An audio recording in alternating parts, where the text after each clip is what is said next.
Welcome back to Tenor Guitar Time. Today let's look at the famous tune by Led Zeppelin, Dancing Days. I chose this song because there's the signature riff in this song is in the Lydian mode, which we started in part one. If you haven't seen part one, you can see that video below to get a little background on the Lydian mode. Now, of course, the Lydian mode has that mysterious, slightly dissonant sound. And remember, it's just using the same notes as your major scale. So this time, the root of the riff is in G on Dancing Days. But if you notice, that C sharp puts it in Lydian. So if you look at the screen there, we're using the D major scale for this riff, but the root is in G. So if you look at the scale, there's our D major scale. So we're going to go to the 4th degree, the G. That'll be our root note. And we're going to emphasize from G, 1, 2, 3, 4, to the C sharp. That's the key note that says Lydian mode. Now, anytime we do a Led Zeppelin or a Jimmy Page composition, remember, you're listening to about 12 guitar parts, and we're going to boil it down to just 3 or 4 strings here. So this is a very simplified version, and of course he does a lot of the things differently. And this tune is incredibly dissonant, and it's hard to imagine a tune with such dissonant chords being on pop radio on the charts these days. Anyway, I just rediscovered Led Zeppelin after a lot of years away, and makes me realize in high school I wasn't as dumb as I thought I was. This is some good stuff. The rest of the tune is more bluesy in its chord choices. Sometimes in these modes, remember, you want to use it as a tool for composition or a flavoring technique. You're not locked to it. There's no rules that say if you play the Lydian mode, the whole tune has to stay in Lydian mode. So in this tune, Jimmy Page is just using the Lydian mode for the signature riff, which is kind of the basis of the whole tune. After that, he's doing very weird chords that are generally in a kind of a blues chord progression. So anyway, the riff, and to my ears, it sounds like he's sliding from this B flat to the C to the open G.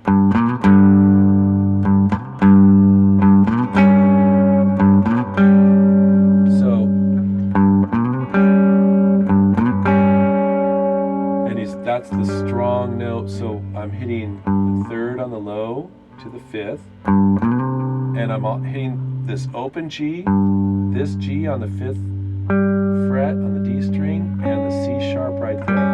Now the E string, this tune uses so much dissonance. Experiment with letting the E string ring out or not. A lot of the chords that I'm going to modify, I'm mostly muting the high string. Sometimes it sounds good when you leave it in there, so you just experiment. Anyway, the riff. So that's the first part. Now hold that.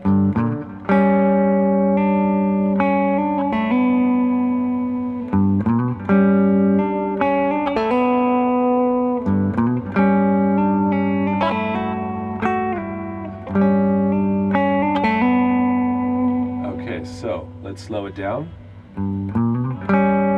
So from here, you're going to go from the C sharp to the D. And then I'm doing a pull off from the D. So I'm pulling off from the D to the C sharp. The C sharp, I'm pulling off and letting the open A string ring, and then landing on the B note.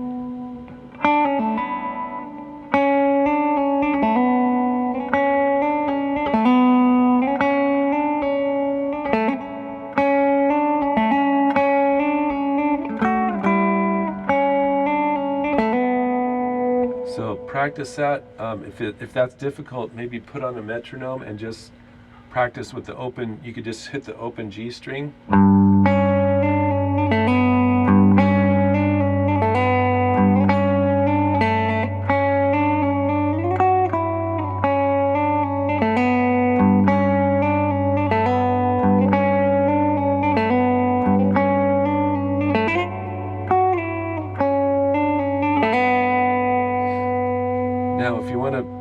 sound a little more full, I leave my second finger on the G note on the D string of the 5th fret while I do all that stuff underneath.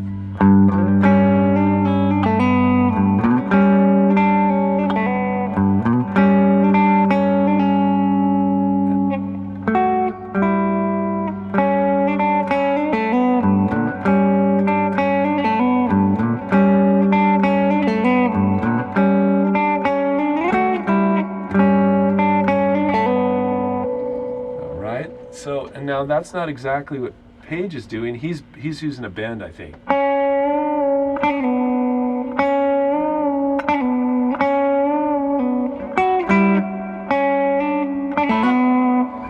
And when you hear some live versions, he's doing this part, and he's sometimes not even fitting this in live. That little slide down is from F sharp and an A down to an E and a G.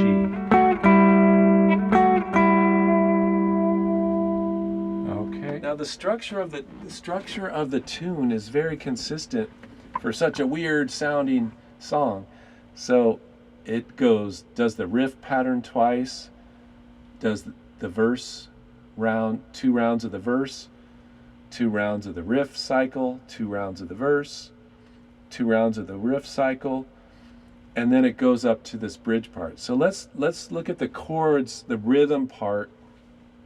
That's the fundamental underlying part. He's adding all kinds of strange harmony parts and slide guitar on top of it. Now let's just look at the basic chord structure. So now on my charts, I'm using a red dot to indicate that's the note that you're playing off and on of. So the first note, I'm just calling this a C. And he plays it starting with the red note down. C sharp.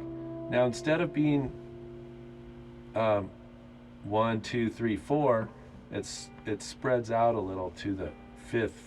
1, 2, 3, 4, 5. So we got a little further spread here. It's on the C sharp. Back to the C. And then this little rhythm groove.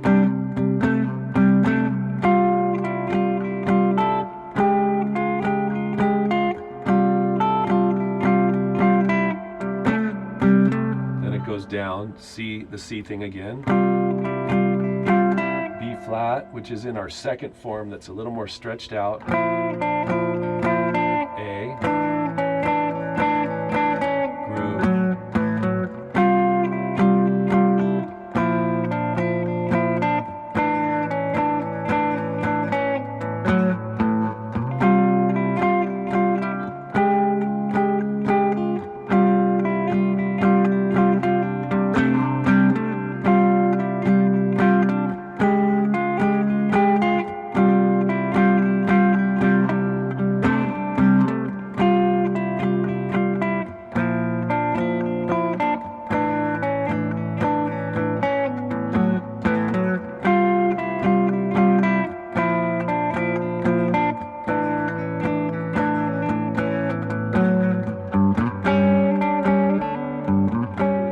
Third time around, it's at the end, it goes to a kind of a bridge ending.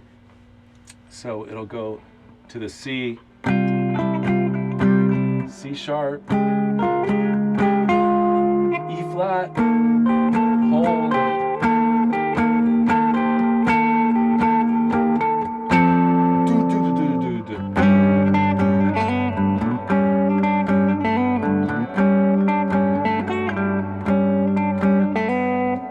the riff cycle 4 times at the end and ends on,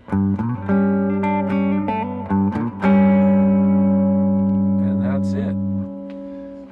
On verses, the first 2 verses, there's no slide part, the signature slide riff.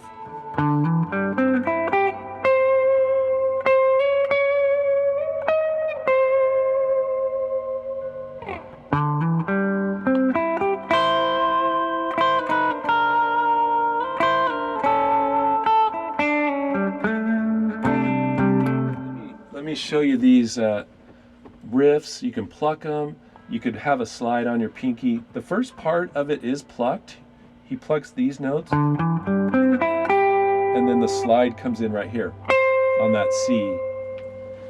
But we could do it with a bend. So let me just show you those, and I'll put up a little tab for you for this part, just to be nice. Coming up soon, I'll be starting some Patreon lessons where I'll have more complete tabs and charts that you can check out. So here's this signature riff starting on the D.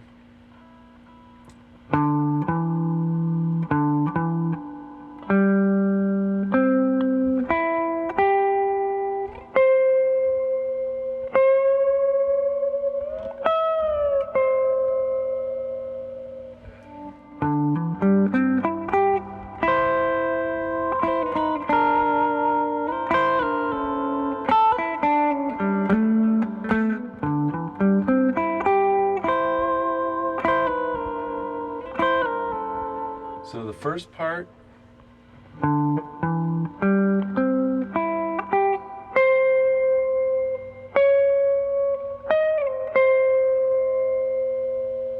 then he does the second part twice.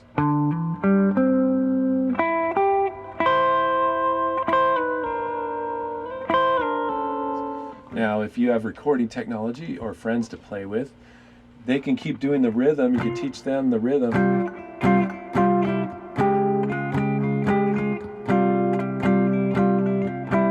You could do the